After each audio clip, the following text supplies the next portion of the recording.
So துலாம் ராசி இவங்களுக்கான எனர்ஜின்னு பார்க்கும்போது இந்த வாரம் ரொம்ப ஹாப்பியா ரொம்ப சந்தோஷமா இருப்பாங்க. ரெண்டு விஷயம் இருக்கு. ஒண்ணு, இவங்க யார்கிட்டயாவது இவங்களுடைய சந்தோஷத்தை ஷேர் பண்ணி இன்னும் சந்தோஷமாவாங்க.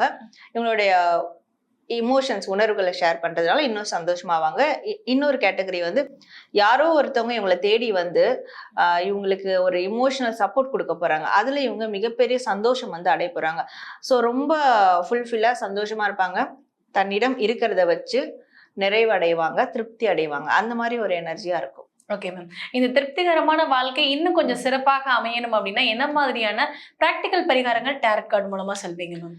ஸோ இவங்க என்ன பண்ணணும்னா, இவங்க கிட்ட இப்போ ப்ரெசென்ட்ல என்ன மணி ஸ்டேட்டஸ் இருக்கோ, என்ன பவர் இருக்கோ, என்ன ஒரு உடல் பலம் இருக்கோ, அதை அவங்க சரிவர யூஸ் பண்ணிக்கணும். மற்றவங்களுக்கு ஹெல்ப்ஃபுல்லாகவும் யூஸ் பண்ணிக்கலாம், தனக்கு தானே ஹெல்ப்ஃபுல்லாகவும் யூஸ் பண்ணிக்கலாம். ஸோ ரொம்ப ஆக்டிவாகவும் இருக்கணும். அட் த சேம் டைம் வந்து மற்றவங்களுக்கு உதவி செய்யற ஒரு ஏதாவது தான தர்மம் கூட இந்த வாரம் செய்யலாம். அது இன்னும் அவங்களுடைய சந்தோஷங்களை வந்து மென்மேலும் பெருக்கும்.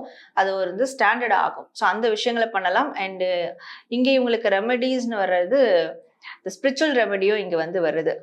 ஸோ பண ரீதியான தெய்வங்கள், இப்போ எக்ஸாம்பிள் லக்ஷ்மி தேவி, அந்த மாதிரி தெய்வங்களை வழிபடும் போது இன்னும் பெஸ்டா இருக்கும்.